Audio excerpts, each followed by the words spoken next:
Sahabat-sahabatku sekalian, rencana pengiriman 8.000 personil TNI ke Gaza di bawah komando Amerika Serikat melalui International Stabilization Force (ISF) ini bukan kabar biasa loh ya.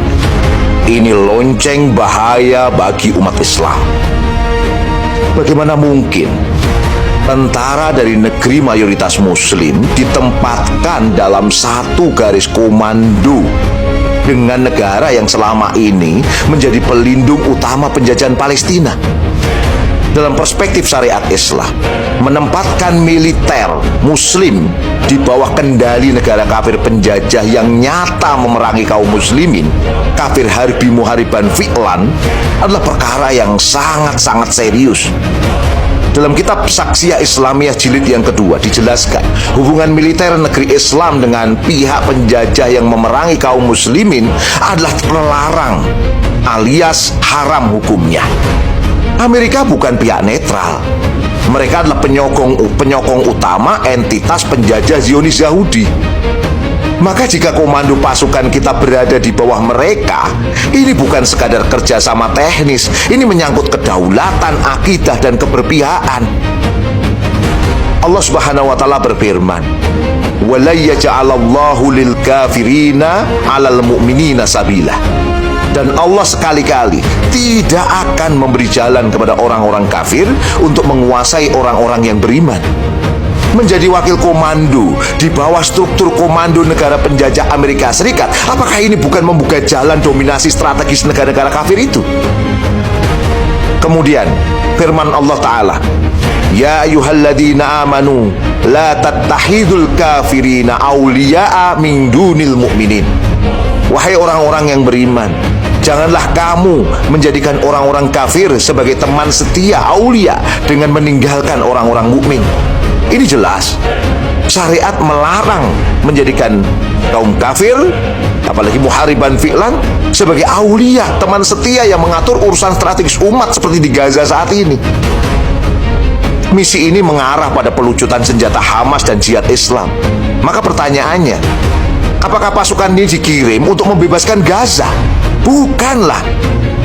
Ini justru menstabilkan penjajahan, melucuti senjata pejuang ketika tanahnya masih dijajah. Itu bukan pembebasan, itu pelanggengan penjajahan namanya.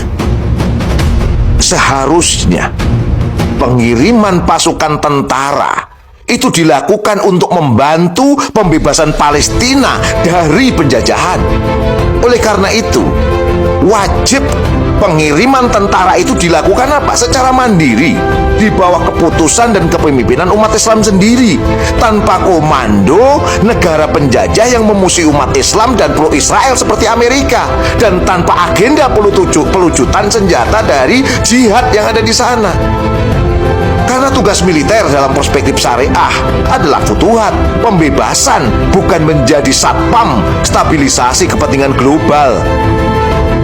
Standar kita adalah syariat Islam, bukan tekanan geopolitik, bukan kepentingan kekuatan besar dunia. Palestina butuh pembebasan sejati. Sekali lagi, Palestina butuh pembebasan sejati, bukan penjaga perdamaian semu yang justru memperpanjang penjajahan.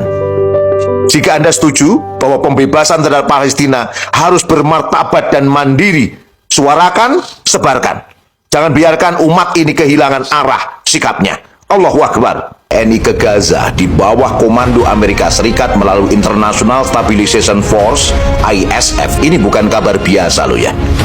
Ini lonceng bahaya bagi umat Islam. Bagaimana mungkin tentara dari negeri mayoritas muslim ditempatkan dalam satu garis komando dengan negara yang selama ini menjadi pelindung utama penjajahan Palestina? Dalam perspektif syariat Islam, menempatkan militer muslim di bawah kendali negara kafir penjajah yang nyata memerangi kaum muslimin, kafir harbi muhariban fi'lan, adalah perkara yang sangat-sangat serius.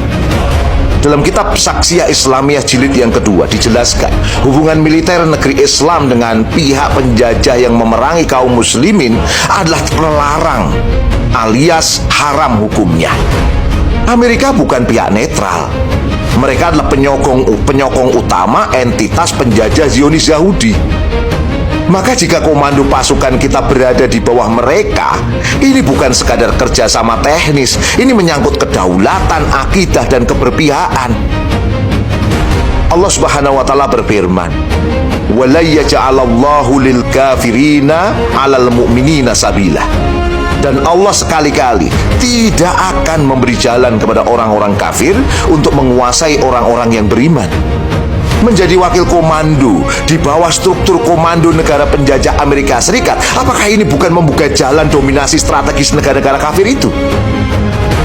Kemudian firman Allah Ta'ala, "Ya ayyuhalladzina amanu la tattahidul kafirina awliya'a min dunil mu'minin." Wahai orang-orang yang beriman, janganlah kamu menjadikan orang-orang kafir sebagai teman setia aulia dengan meninggalkan orang-orang mukmin. Ini jelas syariat melarang menjadikan kaum kafir